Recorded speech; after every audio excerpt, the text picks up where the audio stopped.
It's Wednesday, October 16th, 2024, and we are 19 days away from the election.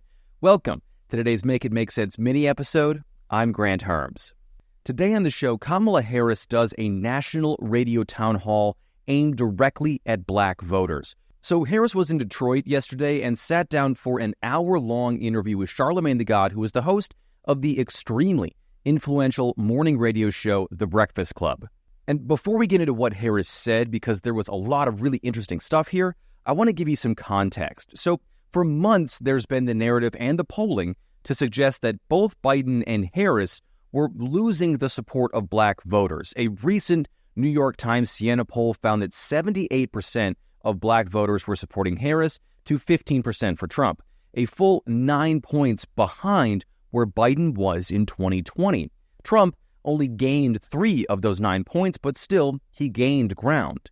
The biggest shift has been among black men starting to shift toward Trump. That same poll found that 20% of black men would be voting for Donald Trump. Now, there's been a lot of talk about why that is, and most often those crossover voters say it's the economy or crime, 2 issues that Democrats are generally seen as being weaker on. There's also a through line that's been talked about for years now, and I want to preface this next part by saying that I am not a member of this community, and I'm only talking about these things that have been reported and things that I've heard from doing my own reporting in cities like Detroit, and specifically in Detroit. So that said, the through line that I'm talking about here is an often talked about feeling in black communities that Democrats who have been able to count on black voting support for decades have been taking that foundational support for granted. And voting for Trump, then, is voting for a change, whether they actually think that Trump would do good things for them or it's really just a vote to get the attention of Democrats. Now, that's something that's a little bit more unclear. Recent polling from the New York Times found that the vast majority of black voters still say that the Democratic Party understands the problems facing their communities and can fix those problems.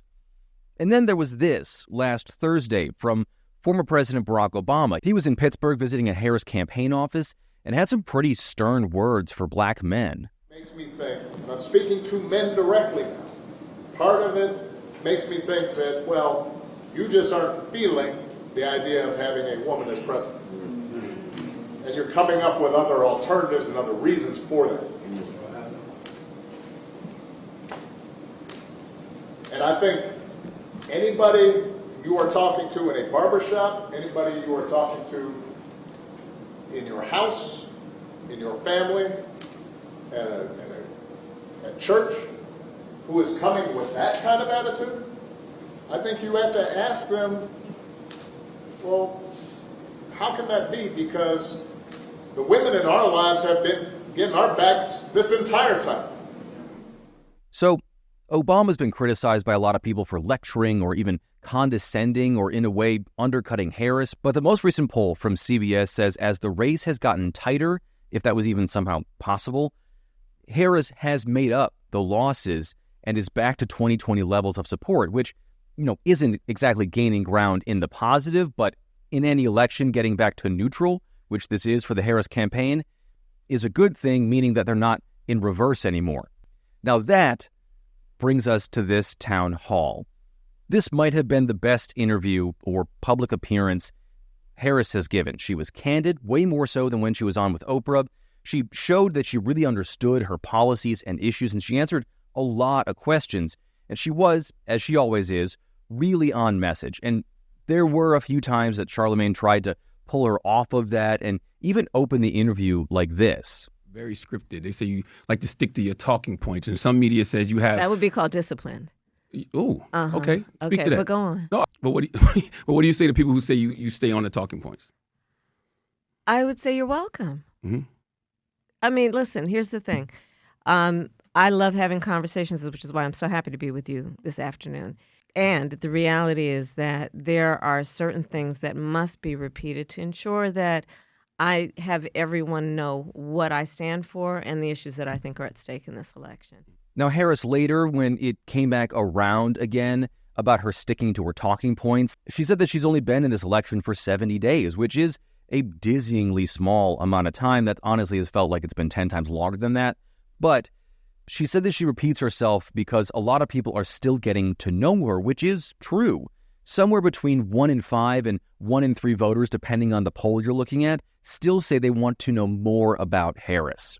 Now, there were a few key moments in this town hall. The first was really when Harris was asked about her time as a prosecutor, both as a district attorney in San Francisco and as Attorney General of California, because she's been criticized by a lot of folks on the left for her record, which is complicated.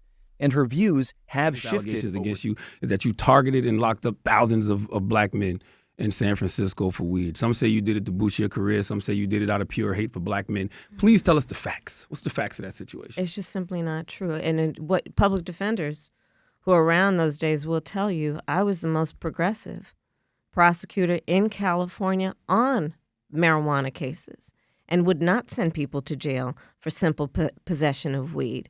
And as vice president, have been a champion for bringing marijuana down on the schedule. So instead of it being ranked up there with heroin, we bring it down. And my pledge is, as president, I will work on decriminalizing it because I know exactly how those laws have been used to disproportionately impact certain populations and specifically black men. Mm-hmm.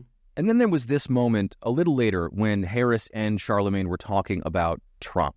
And it's two very different visions for our nation. One mind that is about taking us forward and progress and investing in the American people, investing in their ambitions, dealing with their challenges. And the other, Donald Trump, is about taking us backward. The other is about fascism. Why can't we just say it? Yes, we can say that. Yeah. Reverend. So it's really something to hear a candidate for office, and the office of president, no less, call their opponent a fascist. And I'm planning on doing more on this in this week's full episode, but experts on authoritarianism have for years warned that Trump is either fully in authoritarian territory or frequently crosses that line. And then this week specifically, he said multiple times that he would use the military against U.S. citizens, which is directly out of that playbook. But like I said, more on that this week. After that, there was a moment in which a reverend from one of the largest churches in the Detroit area asked Harris a question about how she would work with the church to help communities of color. We'll always work closely with the church because I understand who our church leaders are and who the congregation is. We are talking about people who are driven by faith and the ability to see what is possible.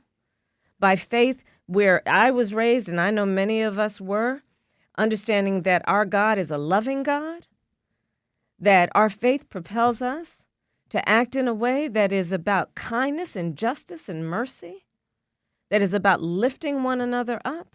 And let's talk about the contrast here. Donald Trump and his followers spend full time trying to suggest that the measure of the strength of a leader is based on who you beat down, which is absolutely contrary to the church I know.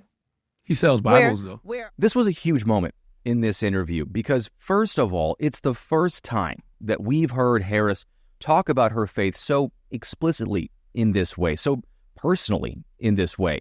And second, it's maybe the most explicit we've heard any candidate talk about their personal faith in this race, Joe Biden included. Not just where her church is or who her reverend is, but her specific beliefs about Christianity, which even on the Christian right among politicians, we don't really hear about. And we don't hear this kind of language from them unless it comes with a side of fire and brimstone and vengeance. And it was also a really clear message to black voters who tend to be more religious than other Democratic voters. And in a lot of places, the church is still a center for community, not just for spiritual fellowship, but real community where people come to meet. And speaking of messages to black voters, Harris was asked directly about reparations, which if you don't know what that is, it's the idea that the U.S. government needs to pay black people for the atrocity that was slavery. Now, that came from freeing slaves just after the Civil War, where Union General William T. Sherman, the Sherman March to the Sea general, wrote an order giving each freed slave 40 acres of land that had been seized from the Confederacy, along with a mule to work it. It never happened. And a lot of historians point to the failure to give reparations just after the Civil War as to why black Americans are still more likely to be in poverty and be disadvantaged in a lot of areas of American life. But here's how Harris answered that question. Yes, I am running to be a president for all Americans. That being said, I do have clear eyes about the disparities that exist and the context in which they exist, meaning history, to your point. So my agenda, well, first of all, on the point of reparations, it has to be studied. There's no question about that. And I've been very clear about that position. In terms of my immediate plan, I will tell you a few of the following. One, as it relates to the economy, which is a lot of what you have addressed. Look, I grew up in the middle class. My mother, worked hard, raised me and my sister, and by the time I was in high school, she was able to afford our first home. I know what it means for an individual and a family to have home ownership. I also know, in the context of history, nobody got 40 acres and a mule. We have a history of a number of things, including redlining. Detroit knows it well. A history of, for example, something that still exists that I've worked on to address, which is racial bias in home appraisals. And we know home ownership is, Black families are 40% less likely to be homeowners than others. And that home ownership is one of the surest ways to build intergenerational wealth, right? It's also interesting that Harris talked about reparations so directly because the city of Detroit has its own reparations task force looking into whether city leaders could give at least some kind of reparations to Black Detroiters. And now there were a few more moments in this interview, and I think Harris's extended answer on reparations is worth listening to. So here that is. I don't know that that's true. I think that what is true is that I am running to be a president for everybody. Mm-hmm. But I am clear-eyed about the history and the disparities that exist for specific communities, and I'm not going to shy away from that. It doesn't mean that my policies aren't going to benefit everybody, because they are. Everything I just talked about will benefit everybody. Now, that's an answer that Harris has given in the past. It was something that she more or less said when she was asked about it in 2019, when a lot of people said she sort of fumbled her answer when she was talking to the outlet The Griot. But I think maybe her strongest moment came when she was talking about Trump near the end of this town hall. Donald Trump, through his